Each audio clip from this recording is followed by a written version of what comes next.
My name was Keith Moore.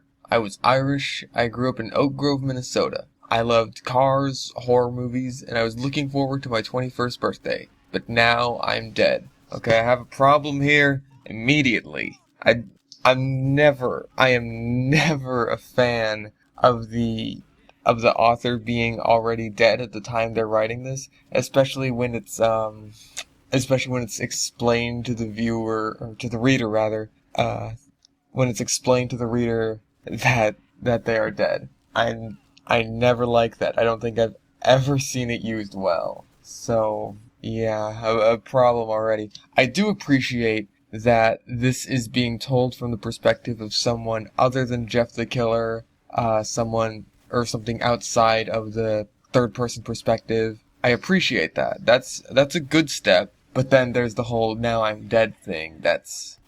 It's a problem. Okay, so, anyways. The last few miserable days of my life were spent huddled in my room at an Akron, Ohio mental institution, living in constant, paralyzing fear, waiting for him to appear. His name was Jeffrey Woods. Okay, can I ask a question? Was that the name that was, like, assigned to him? Or was it just a name that one story used, and then everyone else kind of picked up on it? I don't know that. Anyway, sorry. But nobody calls him that anymore. By now, the whole country's heard of him. They all call him Jeff the Killer. His story spreads like wildfire. Wait, his story spread like wildfire. Oh, okay. As in, it had spread. Okay. I'm sorry. I thought that was a grammar error, but it's not.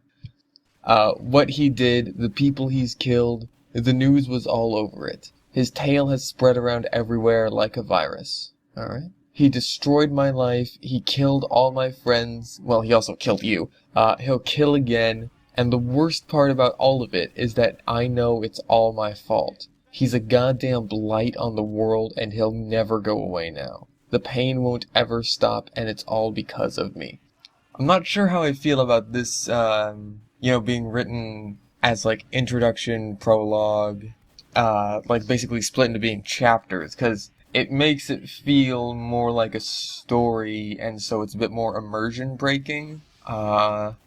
Also, I'm scrolling through this right now, and it looks long. Like, it doesn't look as long as, 2015, but I think 2015 was actually so long that, it actually broke the contest rules for how long the pasta was allowed to be. And this was after they had already shortened it, so, it would be tough to top that. Fucking Jeff 2015 is longer than Sonic.exe Round 2. But yeah, that's not something I'm really feeling right now. I think it would be better if this was just told kind of anecdotally, rather than being split into what feels more like a horror story. Anyways, there was a time about 3 years ago when Jeff wasn't the monster he's become now. He was a normal kid, about 14 years old, I think. At the time, me and all my friends were high school seniors. All around 17 to 19, if I'm remembering it right. Not that it matters anymore. Goodness. Jeff was relatively normal, but not that happy. He had a hard life. He didn't go around starting fires or torturing small animals or anything. Glad you've established that. He was just a loner. People didn't like Jeff, and he never had that many friends. He came from a broken home. His father left him and his family when he was around 4. His mother was an alcoholic, and his brother ended up in juvie. All of this left Jeff pretty introverted, but he didn't seem miserable. At least Jeff's parents aren't as big as assholes as they were in the 2015 version so far. Jesus Christ. He was one of those dorky kind of gothic kids me and my friends liked to pick on. He had long hair he dyed black and never took very good care of. He always wore dark clothing, and his skin was really pale. This is alright so far. I kind of dig the whole, his whole appearance being based not off of his accident, but rather as some kind of edgy Hot Topic style that he's going for. It seems believable enough, for kind of a lonely 14-year-old kid who hasn't really had too much experience in the world. I dig that. That's fine. That I'm okay with. He was into all kinds of creepy stuff that me and my friends all thought was pretty silly. He He was into the Slender Man mythos. Okay, I'm a little unnecessary crossover, but anyway, black magic and cheesy 70s music. Don't knock it, okay? Rumors is a great album. I think that last thing was just a way to connect with his absent father, but I'll never know. His favorite song was Don't Fear the Reaper. At least he's got decent taste. A fact he would remind us of constantly. It got pretty annoying. Okay. If it were up to us, we wouldn't have hung out with this little twerp, but Lisa, our friend Troy's sister, insisted on it. I guess she felt bad for him, and thought we needed to be his friends. And so Jeff started tagging along with us, and we absolutely hated it. We never treated Jeff right. He was the butt of all of our pranks. We constantly insulted him, loved to make fun of him, and sometimes just straight up told him to get lost. There were more than a few times he went home crying, but he'd always show up the next day like nothing happened. Even though we treated him terribly, we were the only friends he ever had. Yeah, this isn't so bad so far. 'Cause I've definitely experienced these kinds of people before. Like, for instance, this is anecdotal evidence, so it's not really that big a deal, but, in high school, there was a kid who would sit at our table. He wasn't really that bad, like, as far as, being, like, he wasn't uncomfortable to be around. He was just kind of a dork, and he took the brunt of all of our jokes. He did get kind of annoying, and we weren't afraid to let him know that. I'm not sure if we would really call it bullying. It might have just been because we were the ones doing it, so we wouldn't want to feel too bad about ourselves, but, I mean, he always came back. We just kind of assumed that, he didn't take it too seriously, I guess. So, I guess Jeff kind of fits into that niche, so, yeah, that's not so bad. He had enough in common with us that he could fit in alright. We all liked the same movies, similar taste in music, we even had a lot of the same hobbies. One cool thing about Jeff was his huge collection of knives. Looking back, it should have a major red flag for us. Okay, there's supposed to be a bin there, but that's okay.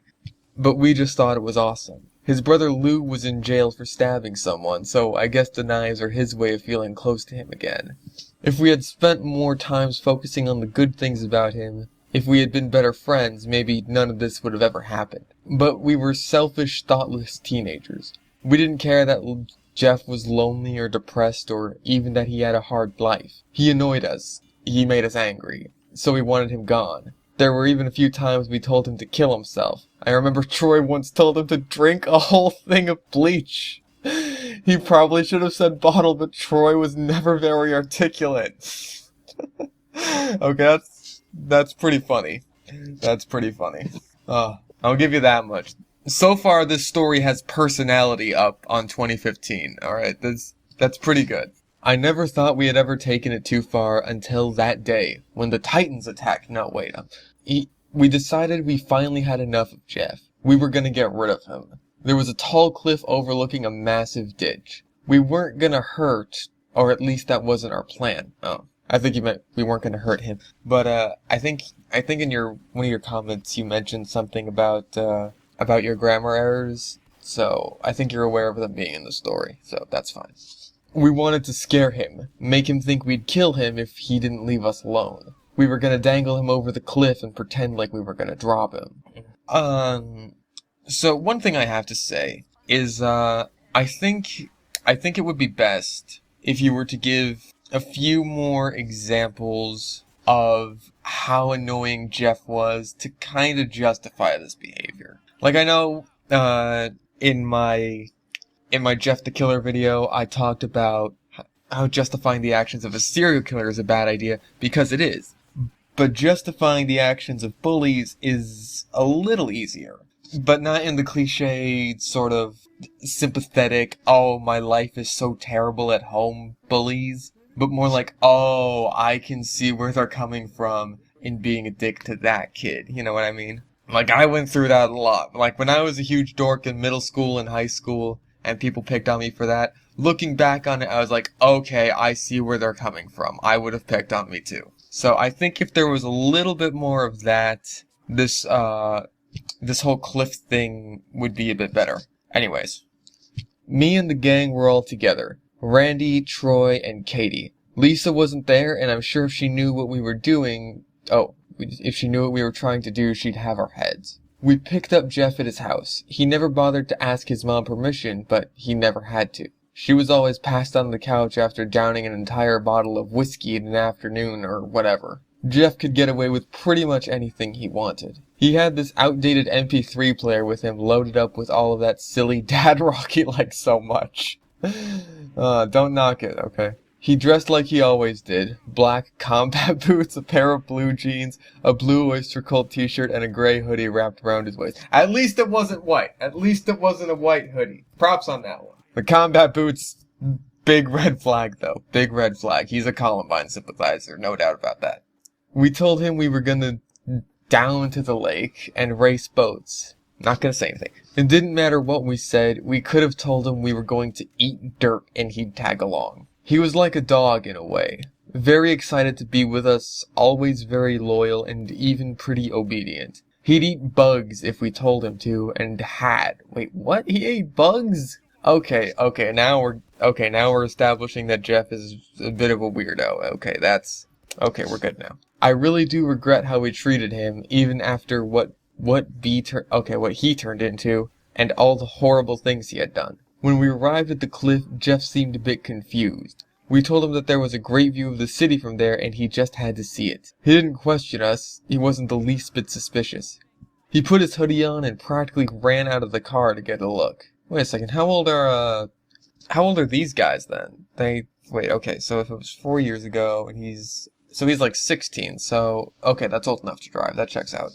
We followed behind him. He became even more confused when he saw absolutely nothing but rocks and trees. We all circled around him. Me, Jack, Katie, and Jared. Wait, who's Jared? Who's Jack? Who are these people? I thought it was, Randy, Troy, and Katie. Who's Jack and Jared? I don't know. He turned to us with an utterly baffled expression on his face, totally oblivious to what was about to happen. I grabbed him by the collar. Everyone else grabbed his arms. He shouted and screamed as he leaned him over the cliff. Okay, I think we leaned him.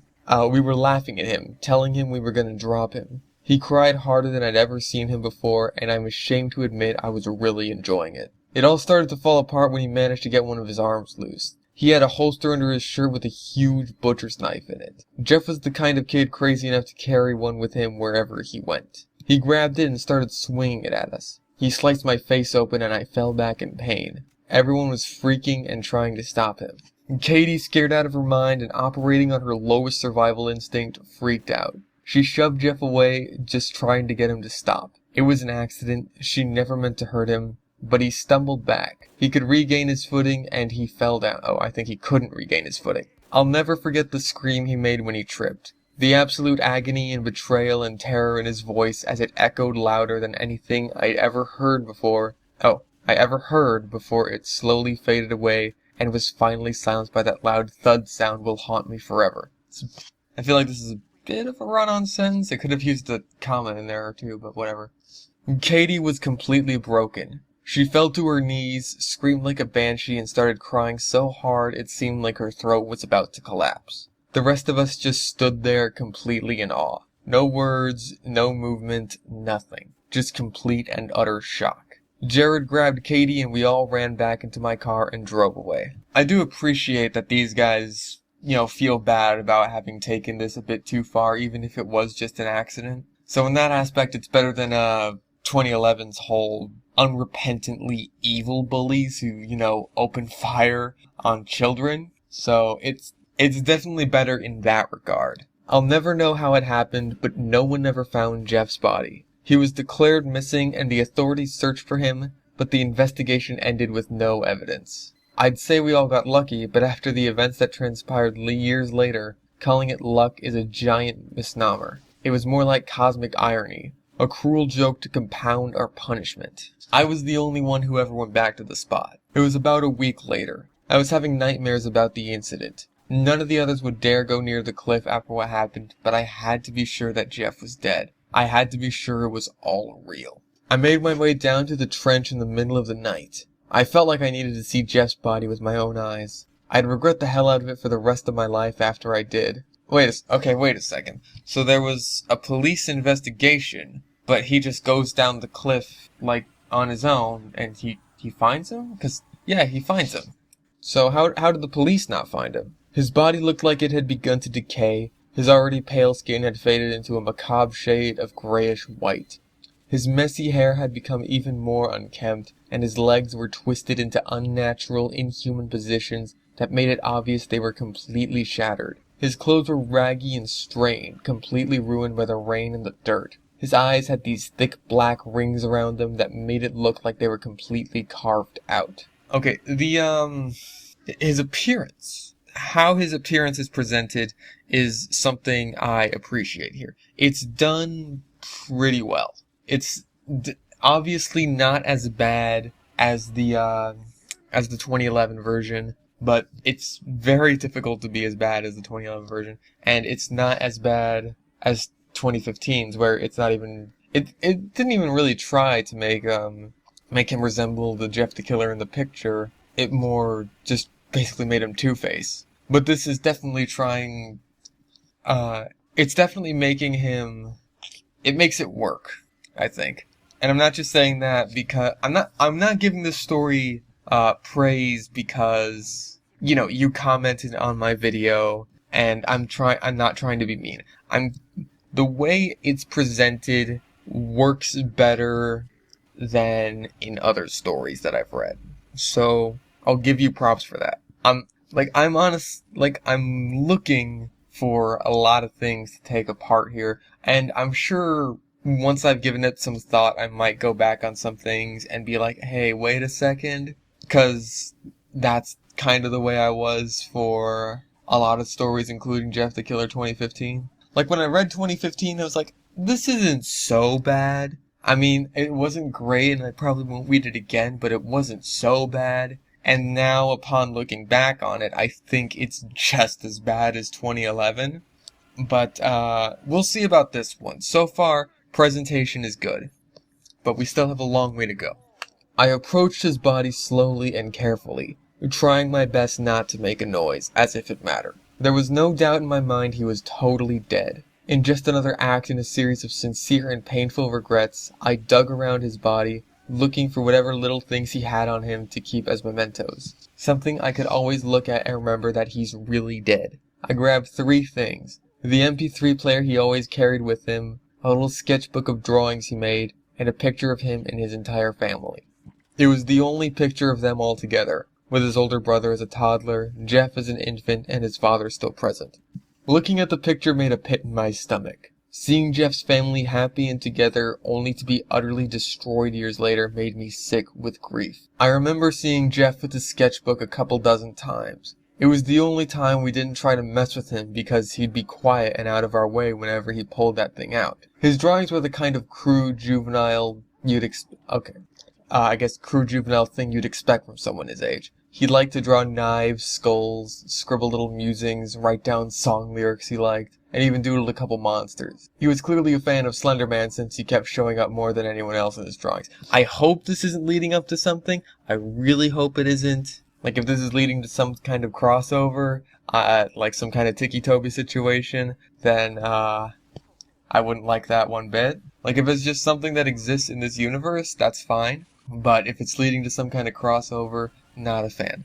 The MP3 player was filled with a couple classic rock songs, stuff my dad would have liked, even a few ones I enjoyed. He listened to the Eagles, April Wine, The Doors, and of course Blue Oyster Cult. I looked carefully at his playlist, and I winced when I noticed the last song Jeff listened to was Don't Fear the Reaper, his favorite. I didn't appreciate the irony. I couldn't bring myself to take his knife. Looking back, it was the only thing I should have taken, but I didn't want to even touch it. Something about that thing seemed evil, like it was burning with it. I almost thought putting my hand on the thing would give me third-degree burns. Before I could take something else, Jeff's body started to move. I was stunned. It couldn't have been the wind or an animal moving him around or anything else. It looked like organic movement, like it was coming right from Jeff. His eyes opened wide, and I finally noticed that he was still breathing. It was just incredibly weak and slow.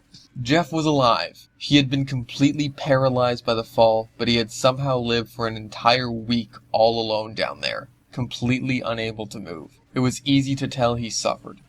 So I think this is the kind of thing where I can see this like driving someone over the edge. Like 2015 Jeff was way too justified in the wrong way. Like, his parents were just such complete dicks, and Randy was also such a complete dick that killing them wasn't such a bad thing. And someone who wasn't crazy probably might have done the same thing, honestly. They were that bad of people. But here, he's been paralyzed, he's suffering, he's been betrayed by the only people he calls friends, he's been stuck at the bottom of a ditch for a week straight, probably completely conscious, unable to cry for help. Like, I can see that driving someone over the edge. And another thing that I think is working here is the fact that Keith feels bad for him, so that makes him, being our main character, more sympathetic. So, like, our main character should be sympathetic, not the serial killer, and I respect that. He's still a fuck-up who, accidentally helped kill this kid. Well, almost kill him, apparently. But I appreciate that he does feel really bad about it. But yeah, he feels like a teenager who fucked up and went too far. He feels like that, and I appreciate that.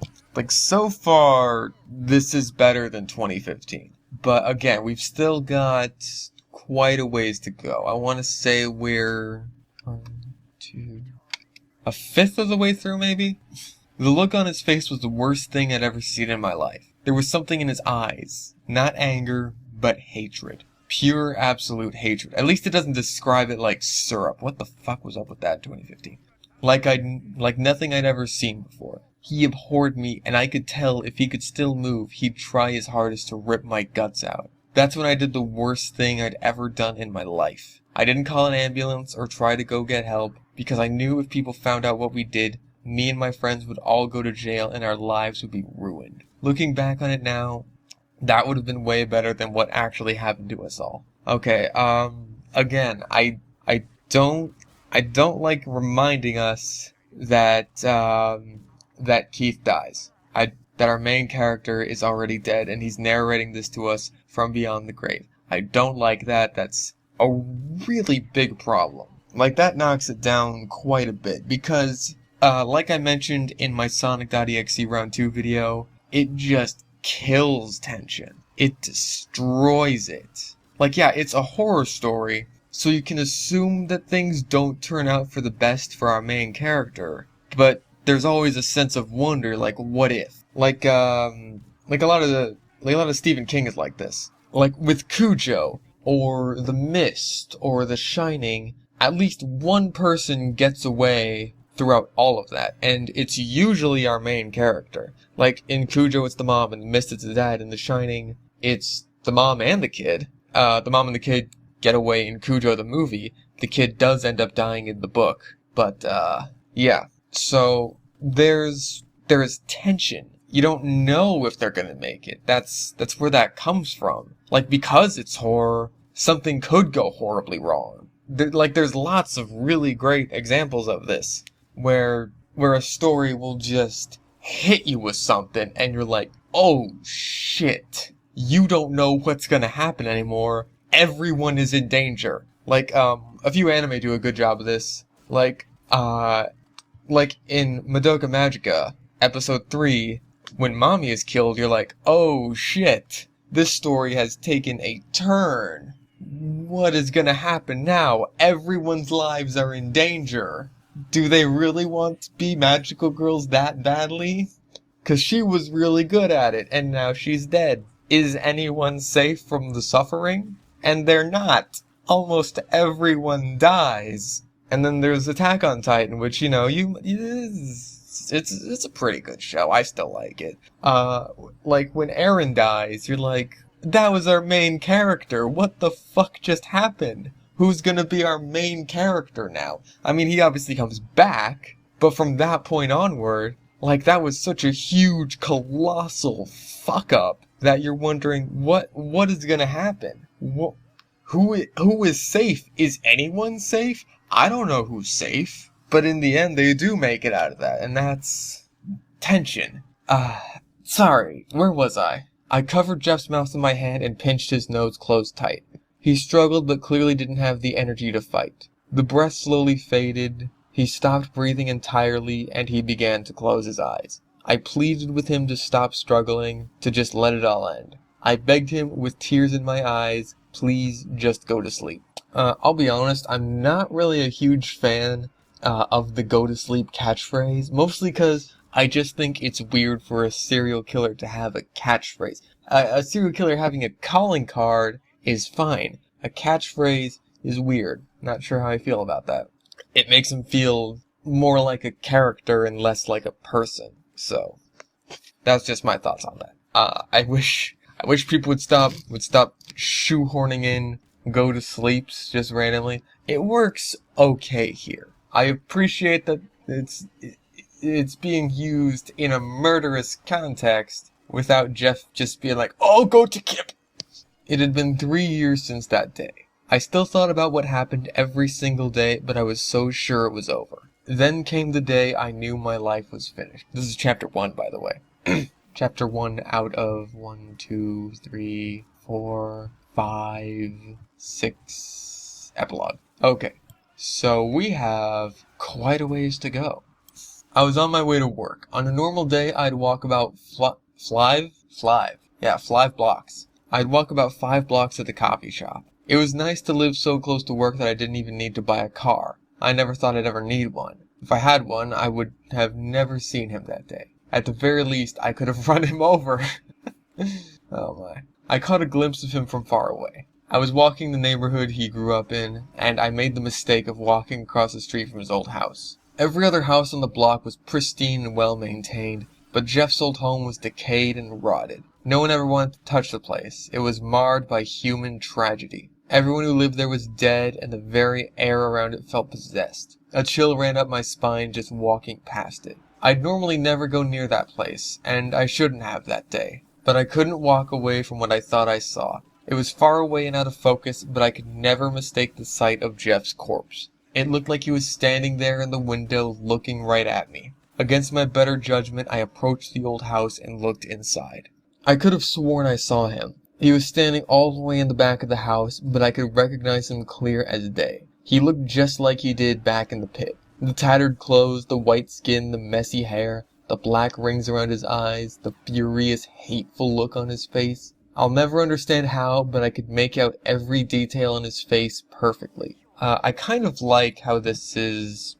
It's kind of making it seem like he's hallucinating it, almost. Like the guilt is coming back to him after seeing the house. Because, I mean, it's obviously very illogical that Jeff would actually come back from being so fucking dead. Which, if he does come back, which I'm assuming he will, I kind of want there to be a good explanation for that. Because I understand that the human body can be extremely resilient, but the guy was knocked down a cliff and suffocated, okay? He's a 14-year-old kid, not Rasputin. His face was covered in hideous scars of various length and size, the biggest being 2 symmetrical markings ripped all the way across both his cheeks, forming a makeshift smile. It wouldn't have fooled anyone, though.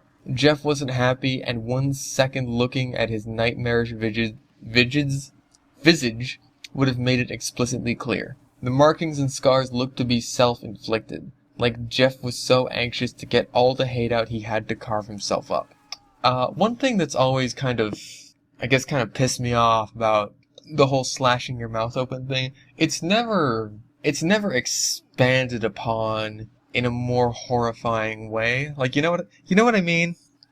Like, if you were to take a knife and just, like, slash from one end of your cheek to the other, your jaw would just dangle and your teeth would show, blood would gush everywhere. Like, that's never really expanded upon. They're just kind of scars. Kind of like the Joker. So it makes it seem like, his mouth isn't just dangling there, held on only together by these thin strands of tendons and muscle. It's just like, you know what I mean? So it's never scary enough. I was completely frozen. I wasn't sure if what I was seeing was real or just a hallucination. It certainly wouldn't be the first time. The trauma from what happened all those years ago left me in a bad way. My state of mind had become so fragile that the slightest of noises would make me jump. I still had nightmares every night about him. I heard and seen things that weren't there, but never this vividly and never for this long. The cold, long stare was not broken by me, but by the figure that resembled Jeff. With complete apathy, he turned around and exited out of the back door of the house. Curiosity had a vice grip on me. It was stupid to go back there, to try and look for him. It was stupid to hop over the fence and into the backyard, and it was really stupid to poke my head in and look around. "Don't go in there!" It was a deep, raspy voice. It practically growled at me. My heart skipped a beat. I snapped away from the door as fast as I could and looked behind me. There was nothing. Almost immediately, my common sense seemed to return, and I realized nothing good could come from standing around here anymore. I ran away from the old house as fast as I could, like I was trying to outrun some predatory animal. I made it all the way to the far corner of the next block over before I stopped to catch my breath. Jeff was nowhere to be seen, but I knew he hadn't left. I couldn't see him, but I could feel him.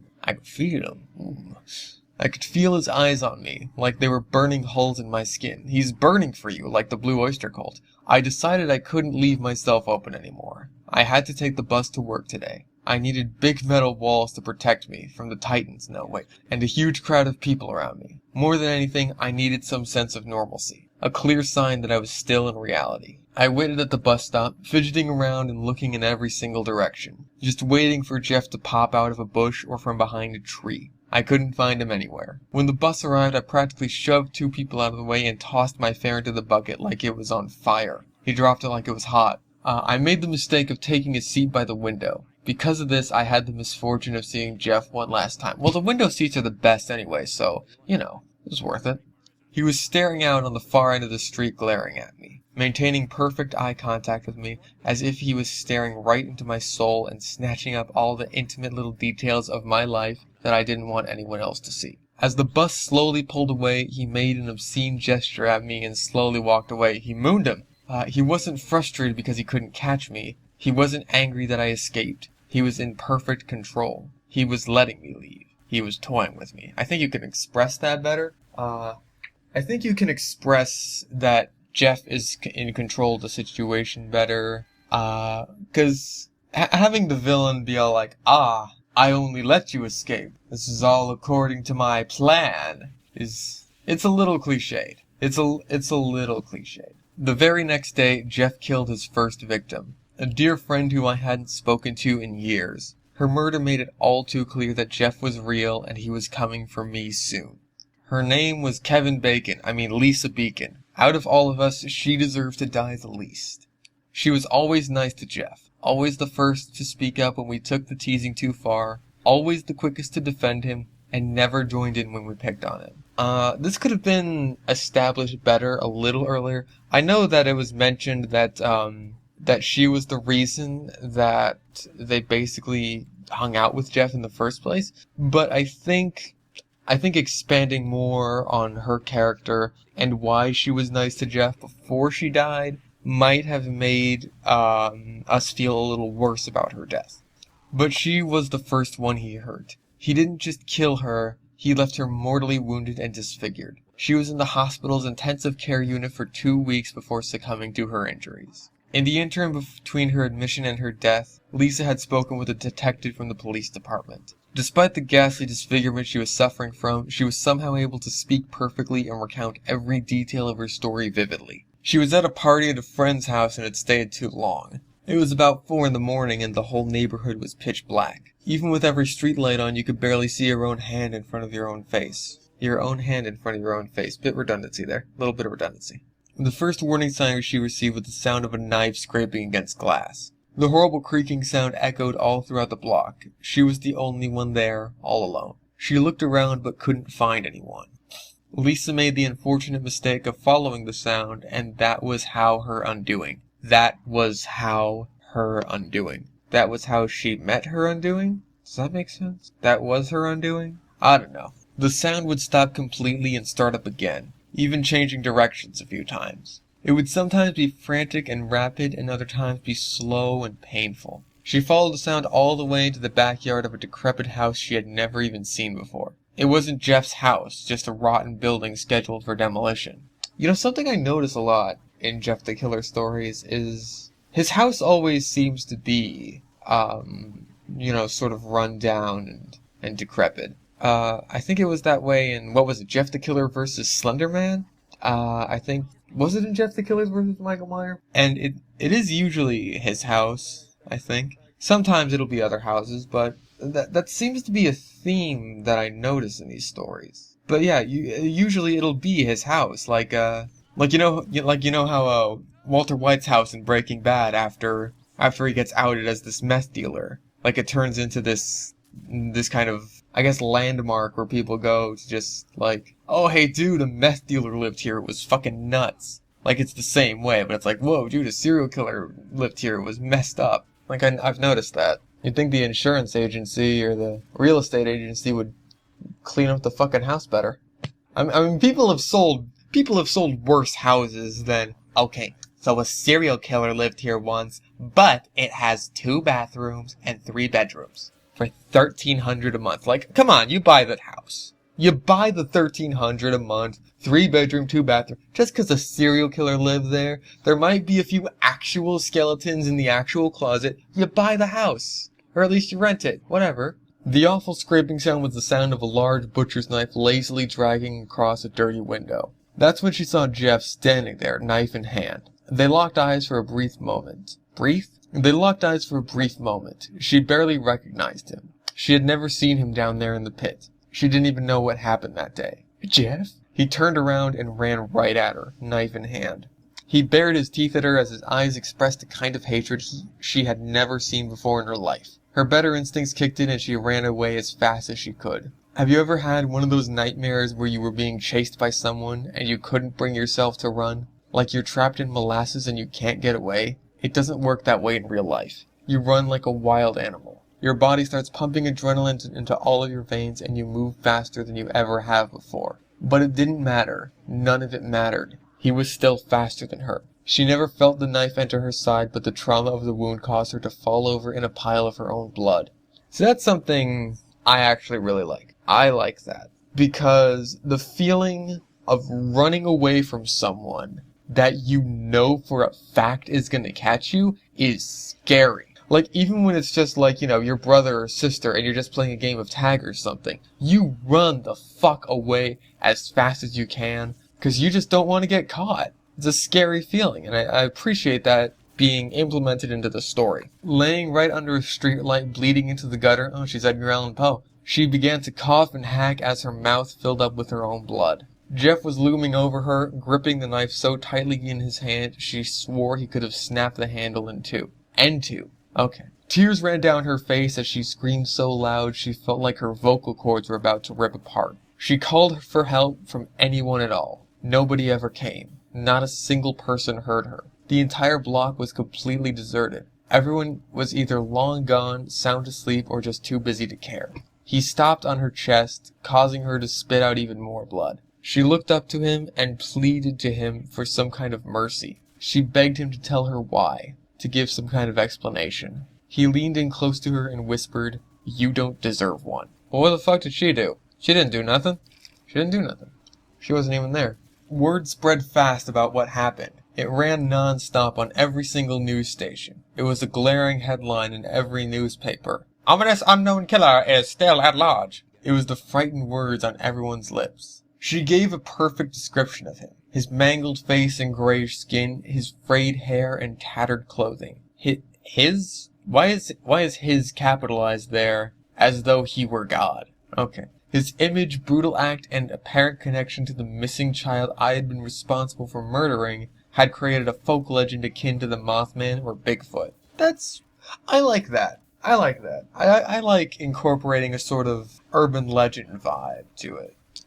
Because, I mean, creepypastas are basically internet urban legends. So, having this guy be sort of notable as, like, it feels like a story that a group of kids would tell each other around a campfire. Like, it's the ghost of a murdered kid who goes around killing people. Like, I can see that happening. I mean, I can't see the actual ghost coming back and killing people, but I can see that working as an urban legend. So he's more notable as a killer than either versions of Jeff the Killer, who were just serial killers and had no reason to be so notable that they got their own stories based around them. Except for, oh, he's got a fucked up face, or oh, he's only 13. But this feels better.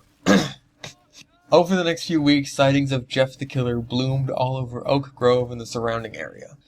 The police had organized search parties. People were snapping pictures of random shadows and figures, claiming to have photographed Jeff. I found it sickening, to say the least. Not to mention absolutely terrifying. Jeff was slowly turning into some sort of anti-hero. A wronged, abused child who was just trying to find justice. Oh my god. Oh my god. He's not trying to make Jeff sympathetic. The promised day is upon us. The prophecy has come true. I can ascend now to a higher plane. No, but seriously, that's a very good thing. I'm glad you did that. That's a black jelly bean. I don't want that. No one took Lisa's death and the subsequent media firestorm that followed worse than her brother Troy. After Jeff murdered her, Troy started seeing him everywhere. In the darkened alleyways, in unlit hallways, standing in the window of some decaying home, or staring through his bedroom window. Troy was, to put it bluntly, white trash. Something I appreciate here is that there isn't like a leader to this sort of group of friends here. And that makes it seem a lot more like a real group of friends. Like, because, you had Randy in the original story, and in 2015, who was like the head honcho, the big man on campus. But here, they're just all buddies. And I haven't even seen Randy in the story so far, I think. Which is good, because Randy's a cunt. Anyway, he and Lisa both came from the same poverty-stricken family. But whereas Lisa maintained a normal social image, Troy wore his class on his sleeve. He was inarticulate, poor educated. You can't say poor educated. You can't say he was poorly educated when in the same words that you have a grammar error. Come on, man. Come on. I'm sorry, okay, but I couldn't not make a joke about that particular instance. I'm sorry. And never dressed well. He was always very protective of his sister, and I can tell losing her broke something in him. Troy had become obsessed with the idea of revenge. He was Captain Ahab. He began stockpiling weapons, knives, clubs, harpoons, swords. No, he doesn't take harpoons. He doesn't get harpoons, even though Jeff took his leg! Waiting for Jeff to come after him next. He had planned to viciously murder Jeff and put him through a kind of suffering even worse than his sister suffered. He would get an opportunity to try one night, but would live to regret his wish. It was 3 weeks after Lisa's death. He was sitting there in a wooden chair next to the window of his bedroom, a combat knife tightly gripped in his hand, waiting patiently to see Jeff's face again so he could make the gruesome scars that covered it a pleasant memory. He saw Jeff standing out in his yard with his infamous knife. Is it really infamous? I mean, I thought he would be infamous rather than the knife. Okay, he's killed one person so far. Okay? He's not infamous yet. The two were staring daggers at each other, waiting for one to make the first move. Jeff walked over to Troy's front door, kicked it down, and stomped inside. Troy leaped into action immediately, running out of his room and down the stairs with his harpoon gripped tightly in his knife. Troy couldn't find Jeff, but that never deterred him. Without so much as a moment of doubt or hesitance, Troy continued to run all throughout the first floor of his house, trying to find where Jeff might be hiding. Just stay in your room. Just stay in your room with all of your weapons and wait for him to come to you. But I guess Troy's not particularly intelligent, so I don't know. Troy followed the sounds of crashing metal and pounding footsteps to his own kitchen, where he could practically feel Jeff's presence. See, I'm still waiting for an explanation as to why Jeff has come back and why he is so fucking evil. Like, I get that he's a killer. I get why he's a killer, and that's fine. But he's, like, evil. Like, he is, like, tangibly evil. He searched every corner, under the table, even inside the oven. It became obvious that Jeff wasn't there. He ran out into the living room to find Jeff. He knew he was successful when Jeff tackled him and knocked him to the ground. There was a struggle, but Troy was holding his own. He managed to shove Jeff off, toss him into a glass cabinet, and even managed to slash his face with his knife. But even though Jeff was vulnerable, he still easily overpowered Troy. How? He's like a 14-year-old skeleton kid. Something about the dark, unnatural forces keeping him alive made him stronger than ever. Oh. Is that what it is? Is it just dark, unnatural forces? Is that it? Is that how he came back? Oh, okay. Well, I'm not a fan of that. I was hoping for something better. I mean, that's kind of the crux of this entire story, is that, Jeff is basically killed and then comes back. I think a ghost story might have been better than just, I don't know, he's like, is he a zombie? What is he? If it's gonna be explained later, then that's fine. But as of right now, if it's just dark, unnatural forces, then I'm not a fan of that. And they're like making him stronger now? That don't make no sense. Anyways, whatever. Strong enough to beat up a grown man twice as tall as him. He punched him, he tossed him, he smashed his head into the ground, and eventually Jeff finished it by pinning Troy's hand to the ground with his own knife. In a great deal of pain, Troy struggled and screamed and cursed at Jeff.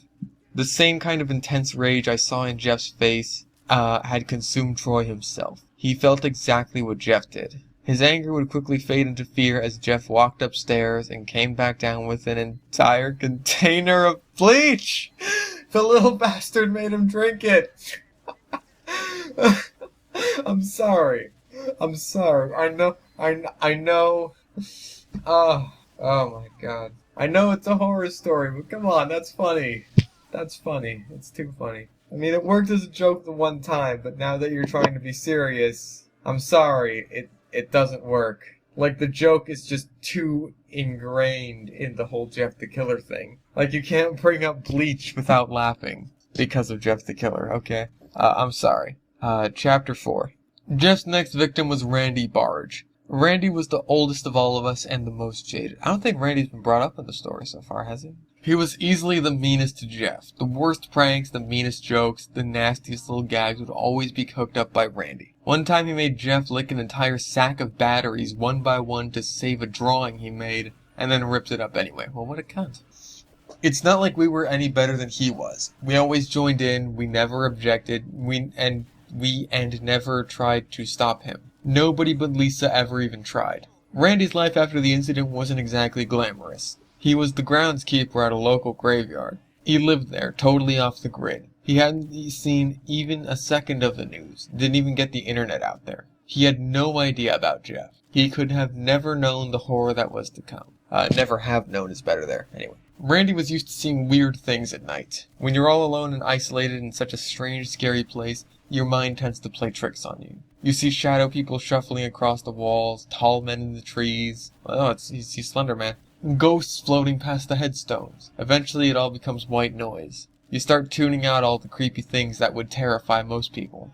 That complete apathy for the supposed paranormal, unfortunately, would be Randy's undoing. When he started seeing Jeff standing there in the graveyard in the middle of the night, he thought nothing of it. He never tried to run, he never went to grab a weapon, he never thought twice about it. He's seen those types of things every single night, and the natural guilt he was feeling over Jeff's death made him take these sightings even less seriously. I don't think Jeff liked being ignored. When he saw that Randy wasn't paying much attention to him, he became more aggressive with Randy. Jeff became more physical. Instead of passively stalking Randy, he'd go out of his way to intimidate him. I'm noticing an unfortunate pattern. The story is already getting somewhat repetitive. I hate to bring this up as a comparison because it's not as bad, trust me, but it's sort of like Sonic.exe, where it's just set up and then this thing happened and then the same thing happened and then the same thing happened, but with little tiny differences. But yeah, there shouldn't have to be, like chapter after chapter of, people just getting killed off like a Final Destination movie. You know what I mean? Because that gets boring after a while, especially when we don't know anything about the characters. Like, you're doing a pretty okay job of describing them. Randy so far is probably the weakest, which is why I think I'm bringing it up here, because I'm not that invested in Randy's character. Like with Lisa, she wasn't really that fleshed out either, but she was the first murder, so it's kind of acceptable. She was just the nice one. Whenever you're in a slasher setting, the first one to go, you don't really need to know too much about them. They're basically there to set the mood. Like to set the mood when they've been murdered. So it's like, oh shit, this person is dead. There's a murder around here. What the fuck? You know what I mean? Troy had a bit more of a personality. I think. Like, it wasn't much more of one. Again, I think if you took the time to flesh these people a bit out more, maybe cut down on the character's size so that you can have more time to do that within about the same time frame, then you could make me care a bit more about each character and not want to see them get killed. Also, the chapter format makes it also feel a lot more repetitive because it's basically just dividing each murder into very predictable sections. Like once you bring up like start of the chapter. Her name was Lisa. Okay, at the end of the chapter, Lisa gets murdered. Next up, Troy took it really hard. At the end of the chapter, Troy gets murdered. Next up was Randy. At the end, Randy gets murdered. You know what I mean? It's just kind of predictable and repetitive, and like the formatting, it's not very good. I'm sorry. This isn't like the story itself isn't that bad. It needs a lot of trimming, I think. Like some areas need a lot of trimming, and some areas need a bit more fleshing out. The characters need a bit more fleshing out.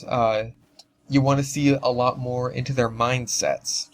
Like, we're getting a lot of insight into Keith, who's our main character, which is good, because he should be getting the most because he's our main character. But everyone else is just kind of like, okay, here's some things about their personalities, but we don't really get into it, because they just get murdered in the chapter they're introduced. I mean, obviously it's better than 2011, when, you know, they get no chance for any sort of introduction or description of the personalities, but it's hard not to be better than 2011. But it's also better than 2015, where there's just paragraph after paragraph after paragraph of absolutely nothing happening, of no descriptions whatsoever. But there's just so fucking much of it. But yeah, that like there's enough problems going on here that I'm not sure if I'd be able to call this like, oh man, finally a great Jeff the Killer story. I mean, this isn't bad so far, but the formatting, the whole main character's really dead all along thing, I still don't know. Like, if Jeff is just being possessed by vague supernatural dark forces, then yeah, that sucks. I'm sorry. The characters are pretty shallow. Like, a lot of other things are working pretty well here. The writing style is competent aside from the grammar errors. But I don't know. There's just lots of things weighing it down that prevent it from, I think, me wanting to recommend this as like a good Jeff the Killer story. It is still so far better than 2015, I will say. Anyways, back to the story. Randy lived in a beaten-down, ugly little shack only a few yards away from the tombstones and burial plots. Jeff would wait patiently for Randy to go to Kip and then bang on his door or toss a brick through his window. Sometimes he'd just slam something against the wall or simply tip something over. Anything to make Randy freak out. Jeff would also do more subtle little things to drive Randy crazy. He'd sneak into his cabin while he was away and make slash marks on his walls and windows. He'd move things around, he'd steal small objects like Randy's toothbrush or his lighter, and he'd leave dead rodents or small bloodstains in the corners or behind the furniture. Jeff's plan worked. Randy was genuinely scared. He'd see things in the dark, but none of them ever had any physical agency. They were just visions and hallucinations. But Jeff was real. There was no denying it. Randy never felt the slightest bit of pity for Jeff, or even the faintest hint of regret over what he did. He was only afraid of getting caught. He felt justified in getting angry at Jeff, and to be honest, I guess he was. Again, I feel like you could have established how annoying Jeff was better. Like, if Jeff was really... Like, they just kind of seem to not like, but tolerate him. Like the way you described it earlier on in the story. But, I mean, feeling justified in murdering an annoying kid, that doesn't make me feel bad for him. I mean, Keith feels bad, so I can sympathize with it. But yeah, Randy so far is just being described as just he's the bad guy. He's still the bad guy because we haven't really been given much insight as to how annoying Jeff was. All we're given really is just this kind of like, oh, he really liked old music and wouldn't shut up about it. Like that's really the only annoying bit of information that we've been given. Like I understand if you didn't want to go overboard on how annoying he was and make him sort of unlikable or just annoying for the reader, that's understandable because it's very hard to make an annoying character that in the end you still kind of sympathize with. But at the same time, you're really not supposed to sympathize with Jack because he's a fucking serial killer. But rather, you want to make it understandable for our characters to sympathize with him. Because, like, when they killed him, he was just a kid. He was just, a dumb, annoying kid who was probably going through a phase or something. And, like, this Jeff didn't really deserve, to die at the time.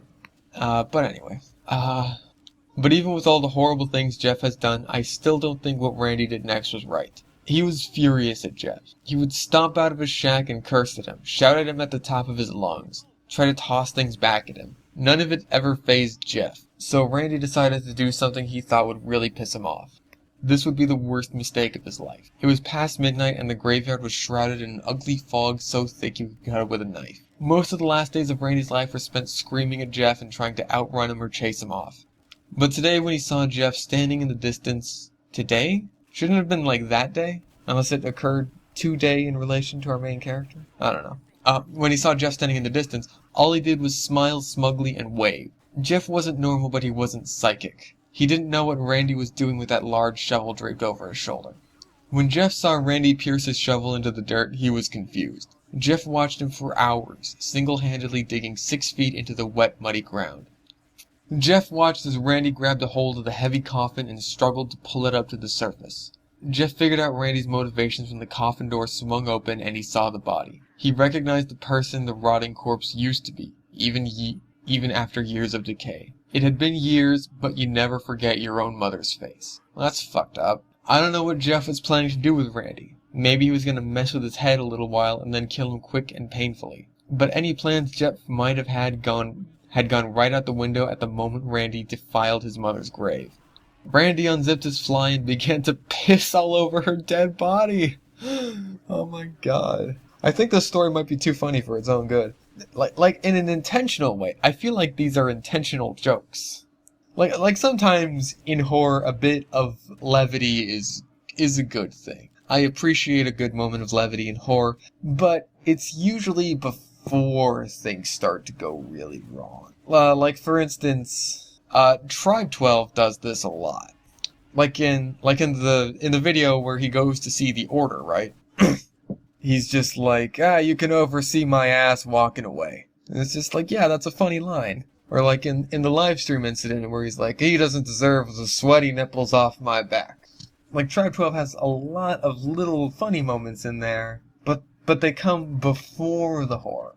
The funny line in the Order comes, before, like immediately before all the people pop out and Slender Man pops out and just shit hits the fan. And the funny lines in the live stream incident come before Firebrand shows up. It needs to be paced. But this is like right in the middle of the action, I feel.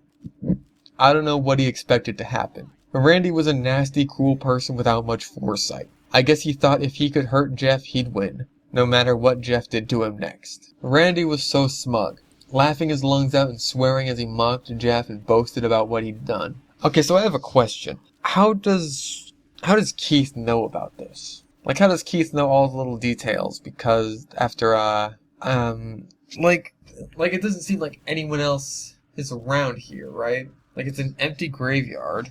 It's just Randy and Jeff, so I don't I don't know. That's when Jeff tackled Randy to the ground hard enough to break a few of his ribs. There was a struggle, but Randy was grossly outmatched, especially with Jeff as furious as he was. He was beaten into submission, barely able to move. It didn't stop Randy from running his mouth, even as Jeff was holding his knife to Randy's throat.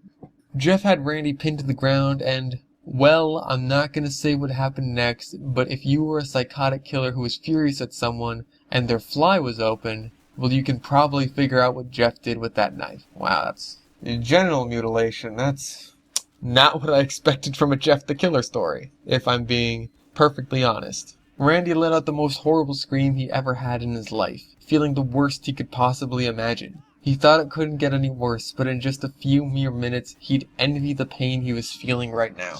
Jeff got up off Randy and walked over to the coffin. The furious expression that was practically cemented on his face had finally faded away, just for that moment as he looked down at his mother. How'd she die anyway? Did she drink herself to death? Did she have one too many vodkas? He looked so broken. It was the last time he'd ever looked human. He slowly stroked his mother's face. If he could still cry, he'd be an absolute mess. "Aren't I beautiful, Mummy?" The words were bitter, sarcastic, and macabre. Maybe he imagined what it would be like if his mother could see him now. It was a whole lot of emotion Jeff never thought he'd feel again. With great care, he lifted his mother's body out its coffin and set it on the ground. Then he turned to Randy, a beaten and bloodied mess in a heap on the ground. As Jeff formed a tight grip on his collar, Randy figured out what Jeff was going to do next and started to scream. Jeff picked up Randy and tossed him in the coffin that used to occupy his mother. He slammed the door shut and lazily flipped the coffin into the 6-foot trench below. The fall knocked Randy's already bruised body around like a rag doll, breaking more of his bones and leaving him totally paralyzed. But he still had the strength to scream at the top of his lungs. He begged for death. He pleaded for Jeff to do this, to just kill him, not bury him alive. He wept as hard as he could and screamed for help. None of it mattered. Jeff ignored it all, and there was no one else to help him. Jeff just shoveled dirt into the pit for hours on end until the screaming was muffled. The police would show up a week later to respond to a missing persons report. By the time they discovered the body in the freshly dug grave, Randy was long gone. Out of all of our friends, me and Katie were the only ones still alive. Jeff had hunted down every single other person and killed them. By now, the stress of the situation had already taken its toll on me. I had left Minnesota entirely, but my mind had become so broken from the absolute terror I was living with every day that I still ended up in a mental hospital. But even before the killings, the incident had already broken Katie. She blamed herself for Jeff's death. She was the one who pushed him off the cliff, after all. She had become extremely introverted and never left her home. She developed a kind of acute agoraphobia and had to adjust her life accordingly. No one ever went in her house, and no one ever came out. So when she was Jeff standing outside her window, she was Jeff the whole time. That's the twist. I'm sorry. So when she saw Jeff standing outside her window on a cold, dark night, it only made her awful situation 1,000 times worse. She knew about the other killings. All had been linked to Jeff the Killer by the media. She knew she had to be next in the rotation. Terror gripped her heart like a bear trap on a fox's leg. She began to board up her windows and doors. She set up booby traps all over her house. She kept some kind of weapon near her at all times with knives and clubs she ordered off the internet at arm's length in nearly every room. Jeff didn't come for her right away. Instead, he circled her like a shark, stalking her for days and days on end, hiding behind trees and bushes, calling her house late at night and hanging up, and sometimes just standing outside her window and staring. She tried calling the police, but by the time they got there, Jeff was always gone. There was never any evidence he'd ever been there. They took the threat seriously, but there was little they could do. The police aren't bodyguards, after all. They couldn't sit around all night waiting for him. There was a part of Katie that wished Jeff would just make his move already, for the sake of catharsis. The waiting, the uncertainty, the knowledge she was going to die, but the inability to predict when or how it would happen, that was the worst part. That's alright, that's pretty good.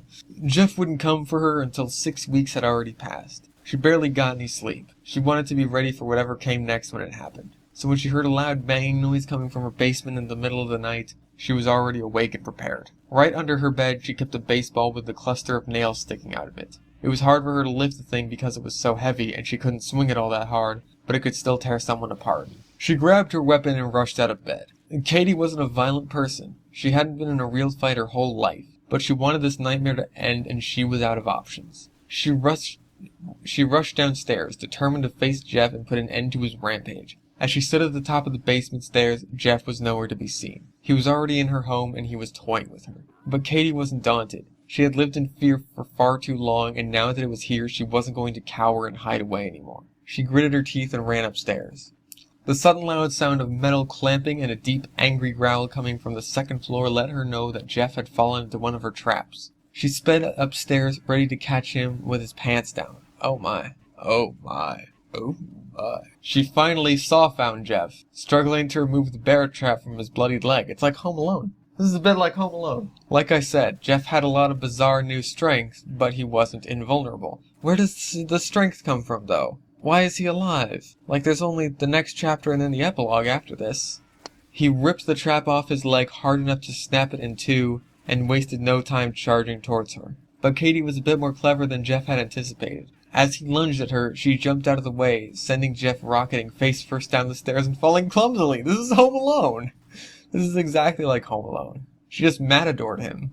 Olé. Jeff was pretty pissed off. He wasn't used to not having the upper hand. As Katie lorded over him at the top of the stairs with the bat in her hand, he saw the kind of predatory fury in her eyes that he had. It was the first time since he began tormenting us that he felt genuinely unnerved. Katie knew the tables were officially turned when she saw Jeff run away from her. She chased after him, bat in hand, ready to beat him to a bloody pulp. I'm starting to feel like Katie's like sort of an OC almost. Like she's the only one who wasn't.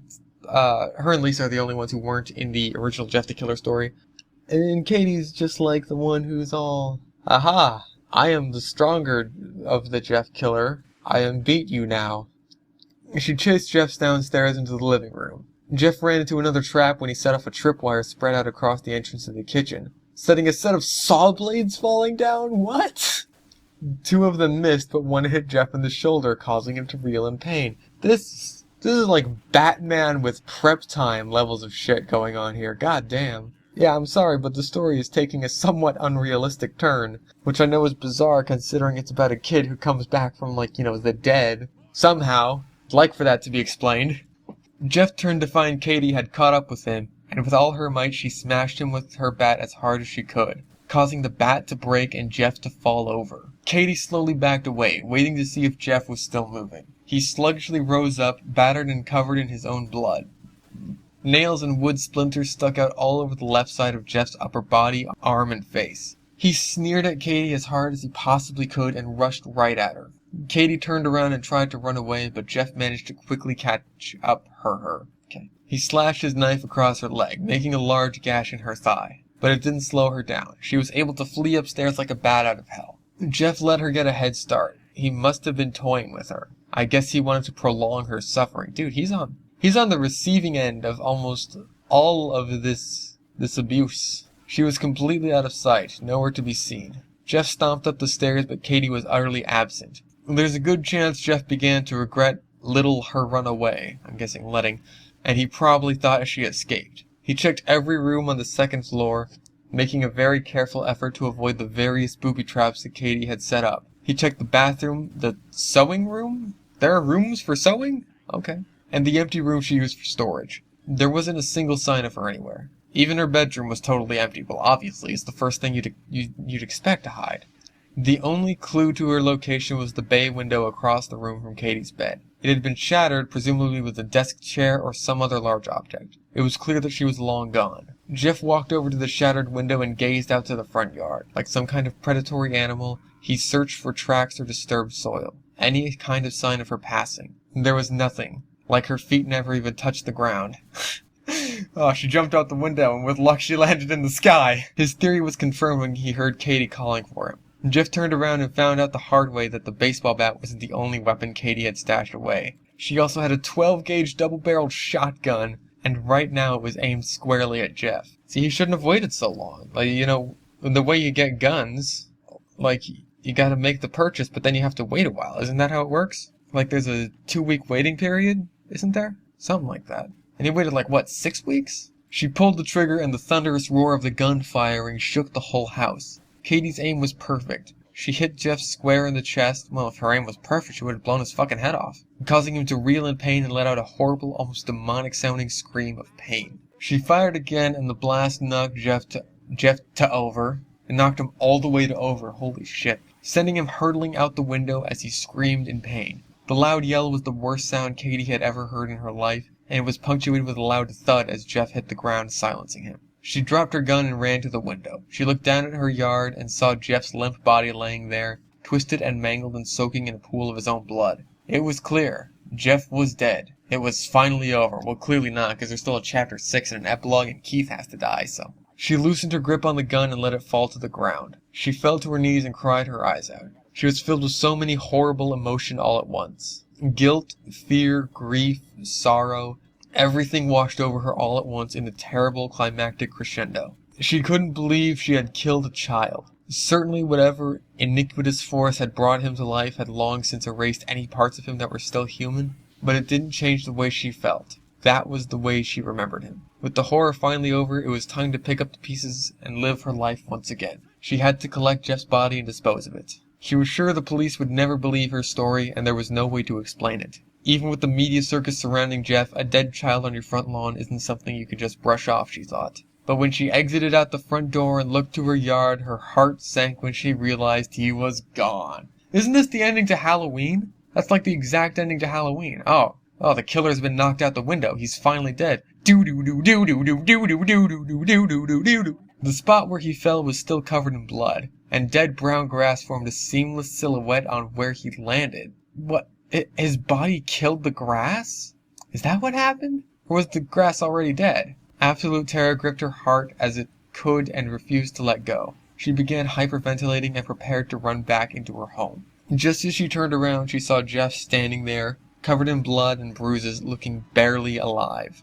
Before she could even move, Jeff lifted his knife and stabbed her in the heart. The pain was instant and sharp. She felt the life drain out of her as her entire body stopped and everything went dark. Jeff pulled his knife out and she fell to the ground. Her death was relatively quick and painless. I can imagine not. I mean, getting stabbed, even in the heart, isn't exactly an instant kill. Like, Steve Irwin was stabbed in the heart with a stingray barb, and it took a few minutes for him to die. Like he bled out, and they were trying to keep him alive. I guess Jeff wanted her to suffer at first, but with the fight she put up, he couldn't afford to play games with her. In fighting to defend herself, Katie died the most peacefully. I guess that's worth something. That was not peaceful. That was not a peaceful death, okay? That was many things short of peaceful. Okay, last chapter, and then the epilogue. This chapter looks pretty short. They were all dead.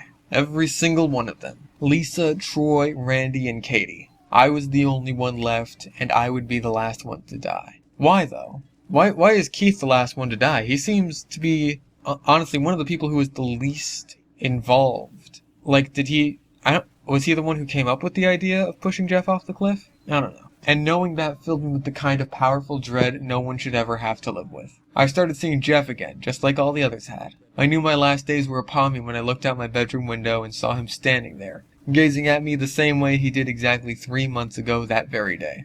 The medication didn't do anything for me. Therapy had no effect. All the specialists believed I was simply delusional. There was no way I could have known as much as I did about all the murders. There was no way they could have been connected. I fought so hard, but eventually I get, okay, you know what? You really shouldn't know anything about all these murders. You shouldn't. How does he know all this? Like, Randy especially baffles me. Like, he knows all these little details. He knows what they say. Everything. Like, okay, Lisa I get. Because she was able to tell her story afterwards. Because she was, still in the process of dying. But no one else makes sense. How do you explain knowing intimate details about events you weren't there for? Yeah, how do you explain that? How do you make people really believe you if you saw it all in a series of dreams? Is that how? Really? That's how you know? That's not very good. I mean, that's a really contrived way of presenting how your character knows all this information. I'm sorry, but it is. Psychics aren't real. No amount of anecdotal evidence was going to change their minds on the matter. But you already know I'm dead. Yeah, it's one of my biggest problems with this story. I've been dead for a month now. My spirit still lingers by a thread, and eventually there will be nothing left of me. I will fade away, becoming another mindless part of the massive existence. But before that day comes, I can still warn you. I can still tell my story. On the day that I died, the first warning sign came right when I took my medication. I had been told for weeks that the pills I was taking were going to be changed, so when I was given a strange mixture of multiple pills I didn't recognize, I never questioned it. But the pills weren't antipsychotics. They were a collection of ordinarily innocuous medication that when taken separately were totally harmless, but when taken together had horrible side effects. My movements became sluggish, my mind became muddled, and my speech was slurred and nearly incomprehensible. I was completely aware of my surroundings and what had been going on around me, but had barely any control over my body. I thought I could sleep it off, but that was a big mistake. I laid down in my bed and I became completely paralyzed. I couldn't move my arms or legs. I could just barely rock back and forth. I tried to scream for help, but it came out a mumbled groan. It feels like I'm still trapped in that room. That dark, white, tiny room with just my bed, that desk, that office chair, and that pouch full of Jeff's stuff. I remember it so vividly. It's like recalling a vision of hell. I saw Jeff standing there in my doorway. The look of furious hatred in his eyes only burned brighter since time had passed. I expected him to kick down the door and charge at me like an animal, but he didn't. He slowly opened the door and quietly shut it behind him. I was trembling, totally unable to move or even scream. Tears were rolling down my face. I was a pathetic, writhing mess of a man, but Jeff barely even reacted. He walked over to my desk and grabbed the pouch I kept his things in. He unpacked them one by one. His sketchbook, his MP3 player, and the picture of his family. He tucked everything into his jacket without even pausing except for the picture. He stared for what felt like minutes. There was this curious look on his face, the only time I hadn't seen him absolutely furious since the incident. He seemed somber. And then he walked over to me and dropped the picture on my chest, right where I could see it. Then he spoke. "Do you see the woman in this picture?" I couldn't answer him. I could barely move my lips. I couldn't even make noise. "Her name was Mailing Woods. She was my mother. She was half Chinese, the youngest child in her family, and preferred to be called May. She was named her oldest son after her father, and she was named to Peter Woods before he abandoned her." I tried to reply, tried to give my condolences or beg for mercy, anything that could add to even mere seconds onto my life, but nothing could come out no matter how hard I struggled. "You never even thought about her once, have you? I bet you didn't even know her name until now. She died because of you. She was already an alcoholic, but she was gonna quit when she found out she had diabetes. Then you and your pals came in, like a goddamn miserable hurricane." He rocked them like a hurricane. "You killed her boy, and she had nothing left to live for. She crashed her car into a tree because of you." Wait, what about Lou, huh? Okay, you know what? Her being half Chinese explains why Lou's name is so weird. "You and your fucking friends killed everything I ever loved, and then you went on living your miserable lives like nothing ever happened. Feck y'all." Jeff pulled his knife out of his jacket, and he plunged it deep into my stomach. I hacked up a thick clot of blood, and I let out the weakest, most pathetic moan. "One of the pills you took was adrenaline. It's not a magic immortality potion. You're still gonna die. It'll just take a lot longer. So I'm gonna take my time and paint me masterpiece. You're gonna wanna go to Kip, but don't worry, I won't let that happen." And now it's the epilogue. Oliver Paul was a 40-something truck driver from Arizona. He had been all over the country and thought he'd seen everything. He caught a glimpse of a teenage child hitchhiking on the side of the road, and his natural empathy kicked in. He made the worst mistake he ever had when he pulled over to pick him up. If he had watched the news, he would have recognized the child as the infamous Jeff the Killer, who police had begun linking to a string of gruesome murders. But when you spend most of your time on the road, you don't have the luxury of staying informed. He realized it was a mistake almost immediately after he opened the door, and Jeff rushed inside in an unnatural, inhuman way and held a knife to his throat. Jeff demanded Oliver take him across state lines, to a town far away from here. He'd drive until the gas ran out or until Jeff was bored of sitting around. Jeff changed the radio to the classic rock station he liked to listen to, and his favorite song, Don't Fear the Reaper, started playing. For the first time in years, Jeff smiled. It wasn't a good smile, it was a wicked, psychotic grin. The grin of a killer. They found poor Oliver's corpse a few days later, lying on the side of the road with his throat slashed. His truck had been crashed into the bottom of a ditch. Killing us had satisfied Jeff, but it brought him no peace. He wasn't placated. He never would be. He had become something evil, inhuman. A wicked spirit of hatred that would wander the earth forever, always killing, always making people suffer. He already had a new victim picked out, a girl, about 8 years old. He snuck into her bedroom late in the middle of the night. She woke up to find Jeff sitting on her chest, his knife raised high in the air, that wicked, horrible grin on his face. "Shush," he whispered to her as she trembled, tears rolling down her eyes. "Go to Kip." And that's the end. I'll be honest, I'm not really sure what the epilogue had to do with anything. And, yeah, big, a couple big problems. One, Jeff coming back is never explained when it really should be. It is the crux of this story. And it's never explained. Like, what does it? Like, I'm able to suspend my disbelief enough to believe that this could be a ghost story. And I'd be fine with that if it was a ghost story. But he has a physical form. He's like an actual person walking around. So, yeah. There's a lot of little things that also drag it. Like this, it's not a great story. I'm sorry. It has potential. Like, if some things were explained, especially relating to Jeff coming back, more characters need to be fleshed out, I think. It could stand to be a little shorter. It's taken me 2 hours to record this, and my throat is very sore. But, yeah, it was just kind of okay. It wasn't boring, though. It wasn't boring like 2015 was. And it wasn't really stupid like 2011 was. It was just okay. Yeah, the big problems, like Keith our main character being dead the entire time and telling us that he's dead. Yeah, just the whole, again, I'd be fine if Jeff was just a ghost and some kind of urban legend that, maybe our characters aren't even sure if he's real or not. That's actually a really cool, interesting concept that I would like to see expanded, but it's not expanded on, and that really weighs the story down. Like, I expected this epilogue to kind of explain it, but it's just a sort of, he's out there now getting other people type thing.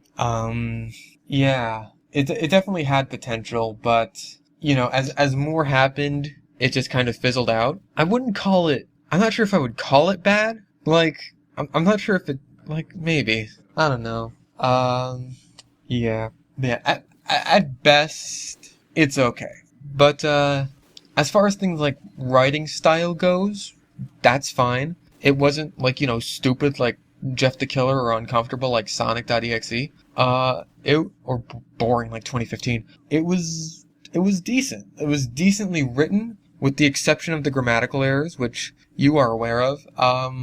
So, like, that's fine. I'm not sure, what could be worked on there, because the descriptions were pretty alright. They could be made, a bit scarier, maybe a bit more graphic. Like, I understand, I've criticized before people being too graphic, but there's a line, and you gotta know where to draw that. And you're close. It's just kind of, like, okay, on one end of the spectrum, you have original Jeff the Killer, who is, I stab and then they die. And on the other end of the spectrum, you have, like, Clockwork, who is, I used, the bed thing as rolling pin on his body, and shoved his organs out of his mouth. Like, you gotta get somewhere in the middle. Like, all the really graphic, juicy details that make you just go, ugh, rather than the ones at Clockwork that make you go, what the fuck, come on. But, it also did kind of lack the twist ending, which I figured,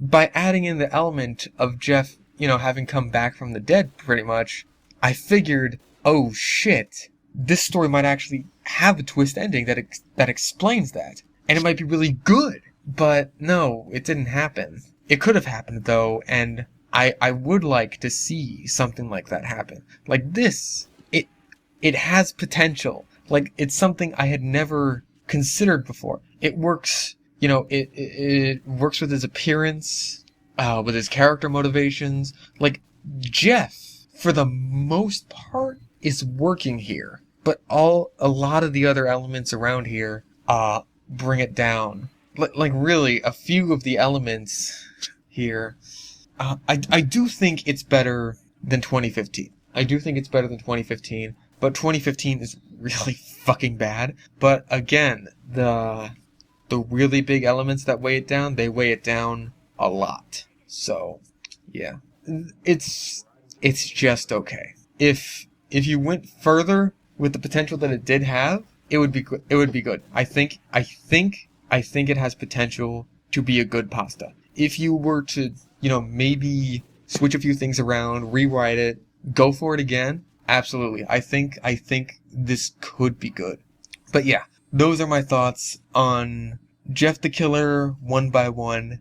Thank you all very much for watching. If you've written a story that you want me to read, or if you have a story that you want me to read or do an in-depth review on, leave it in the comments or just tell me what you thought of the video. Thank you very much, and I will see you next time.